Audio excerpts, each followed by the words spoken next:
Muito bem, a sexta marca que nós queremos considerar então a marca no cristão, ou marca nos seguidores de Jesus, é a respeito de uma outra coisa que nós temos por tempo limitado, que é o nosso tempo.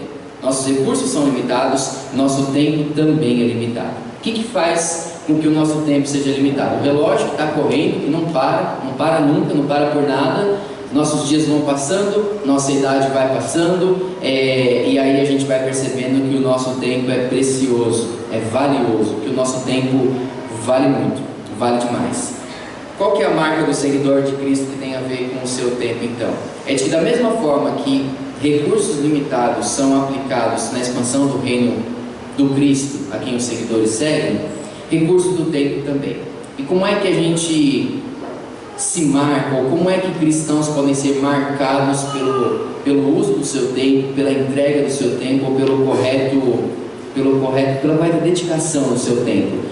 Da mesma forma que a gente vem e entrega os nossos recursos para abençoar outras vidas, a gente vem e entrega o nosso tempo para abençoar outras vidas também. Isso nas Escrituras é chamado de dom de serviço, ou de um chamado, de um comissionamento, de uma vocação ao serviço. Nós estudamos recentemente, então não vou voltar para esse texto de João capítulo 13, em que Jesus lava os pés dos discípulos e ele os ensina falando: olha, se eu que sou o Senhor de vocês fiz isso com vocês, vocês também têm que fazer uns com os outros. Mas eu quero ir para Romanos, capítulo de número 12, queria pedir que você abrisse sua Bíblia lá. Livro de Paulo aos Romanos, capítulo 12.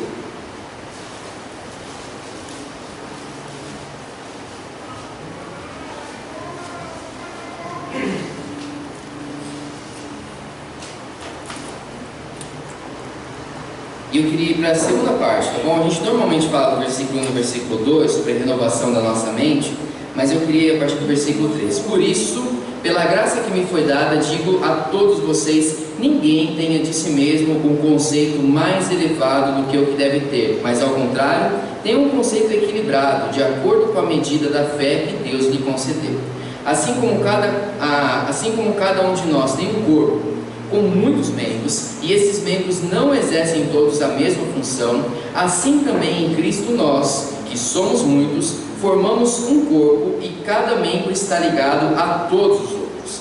Temos diferentes dons de acordo com a graça que nos foi dada. Se alguém tem o dom de profetizar, que use-o na proporção da sua fé. Se o dom é de servir, que sirva. Se é ensinar, que ensine. Se é de dar ânimo, que assim faça. Se é de contribuir, que contribua generosamente. Se é de exercer liderança, que a exerça com zelo. Se é de mostrar misericórdia, que o faça com alegria. Versículo 9: o amor deve ser sincero. Odeiem o que é mal, apeguem-se ao que é bom. Dediquem-se uns aos outros com amor fraternal. Prefiram dar honra aos outros mais do que a si mesmo. Nunca lhes falte o zelo, sejam fervorosos no espírito, sirvam ao Senhor, alegrem-se na esperança, sejam pacientes na tribulação, perseverem na oração, compartilhem o que vocês têm com todos os santos em suas necessidades, pratiquem a hospitalidade, abençoem aqueles que os perseguem, abençoem, não os amaldiçoem, alegrem-se com os que se alegram, chorem com os que choram, tenham todas uma mesma atitude para com os outros, não sejam orgulhosos, mas estejam dispostos a associar-se com pessoas de posição inferior, não sejam sábios aos seus próprios olhos. Recomendações de Paulo, que ele traz uma epístola em que até aqui ele descreveu o que é o Evangelho, a teoria do Evangelho. Na parte final de Romanos ele vai mostrar o que acontece quando a gente entende esse Evangelho. Então, esse Evangelho do qual ele não se envergonha, esse Evangelho que é poder de Deus para a salvação de todo aquele que crê. Agora aqui a gente está nessa parte do Evangelho em que ele vai falar como que nós que fomos alcançados por esse Evangelho reagimos para com outras pessoas. Percebe uma coisa importante aqui. Nesse texto que ele está falando sobre dedicar-se uns aos outros, tem duas coisas que ressaltam aqui. Eu quero começar pela segunda delas.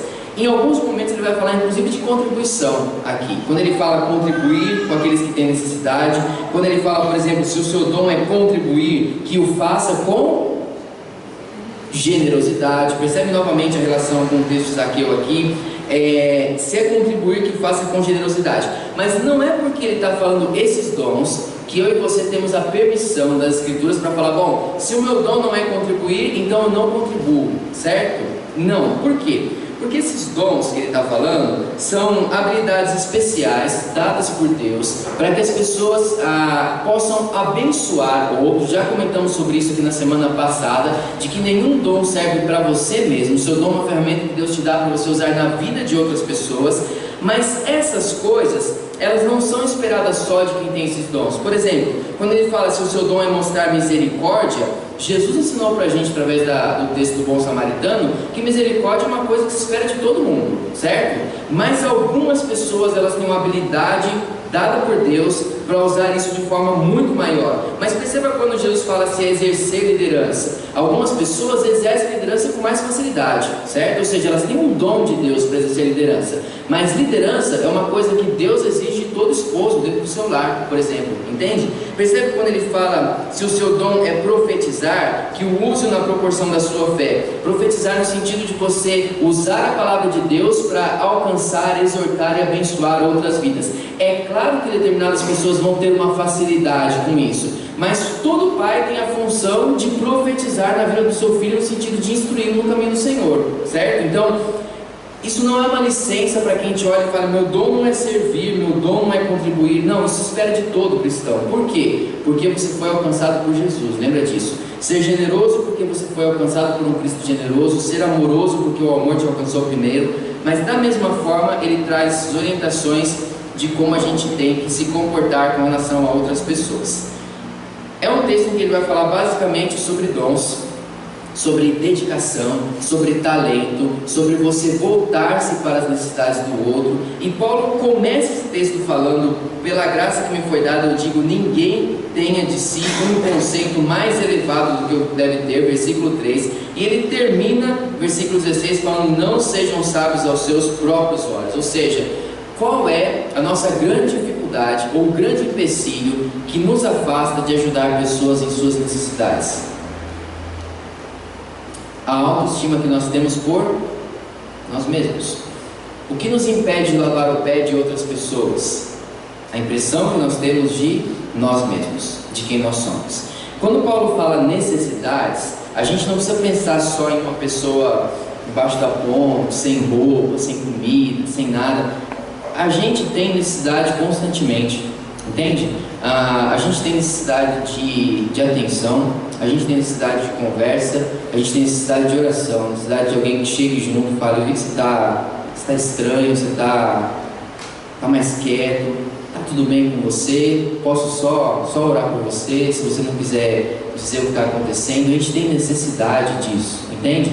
A gente tem necessidade de auxílio. Por exemplo, se você é jovem, você tem necessidade de pessoas que te auxiliem naquilo que você ainda não sabe fazer, entende? A gente tem, por exemplo, jovens entrando no exército, saindo do exército.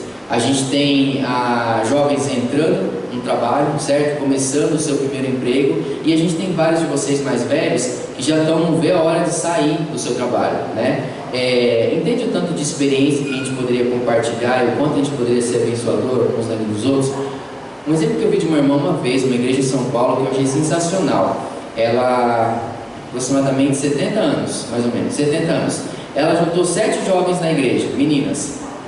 Meninas não, moças já assim, sabe? Aquelas que estão namorando, perto de casar e tal. Aí ela falou assim, eu quero marcar uma manhã para vocês virem passar a manhã comigo. Marcaram e foram. Sabe onde ela levou as meninas? Mercado. Acredita? Falou, ó, vou te mostrar como é que se escolhe um abacaxi. Vou mostrar para elas. Vou te mostrar para vocês, ó, essa verdura aqui tá ruim, tá vendo? Vou te mostrar para você como é que faz tal coisa. Parece absurdo? Parece, mas você sofreu ou não quando você casou e quando você foi saber, e sei lá, você vai na feira ver o pessoal batendo na melancia, você fala, vou bater também só para não ficar feia a situação aqui, mas tem ideia do que vai acontecer. Entende, gente? Como coisa que é tão simples pra gente, mas tão simples, que a gente nem acha que aquilo é importante, o quanto aquilo poderia ser abençoador na vida de outras pessoas, o quanto que uma visita em um hospital, o quanto que um acolhimento a uma pessoa que saiu do hospital, o quanto que uma orientação, o quanto que sabe, às vezes coisas que a gente critica as pessoas, porque para a gente aquilo é tão óbvio, mas para a pessoa não é. Se a gente transformasse aquilo em um ato de ajuda, sabe? Falar, posso te mostrar como é que eu aprendi a fazer isso? Ou seja, nossa dedicação, dedicar-se uns aos outros. Cristãos, seguidores de Jesus, são marcados pelo ato de serviço, lavar os pés uns dos outros, não só de cristãos, de pessoas de fora da igreja também, de se voltarem para as necessidades dos outros. Mas para isso a gente tem que começar pelo básico, que é não ter de nós mesmos um conceito mais elevado do que o que nós deveríamos ter, ou seja, não alimentar em nós a impressão de que nós somos mais importantes do que o que de fato nós somos. Nós somos pessoas falhas, mesmo a gente pode ser bom em uma ou outra coisa, mas a gente é ruim em todo o resto, e a gente precisa da ajuda de outras pessoas em todo o resto. E se é tão bom a gente ser ajudado pelos outros, por que não ajudar também outras pessoas? Então, cristãos, seguidores de Jesus, também precisam cultivar a marca de serviço. Serviço não é uma coisa só para algumas pessoas, serviço é uma coisa de todo mundo que entende que foi alcançado pelo Cristo servo, né? O Cristo que Marcos nos revela como servo e que nos mostrou que se Ele, como Senhor, lavou os nossos pés, nós devemos lavar os pés uns dos outros também. Assim,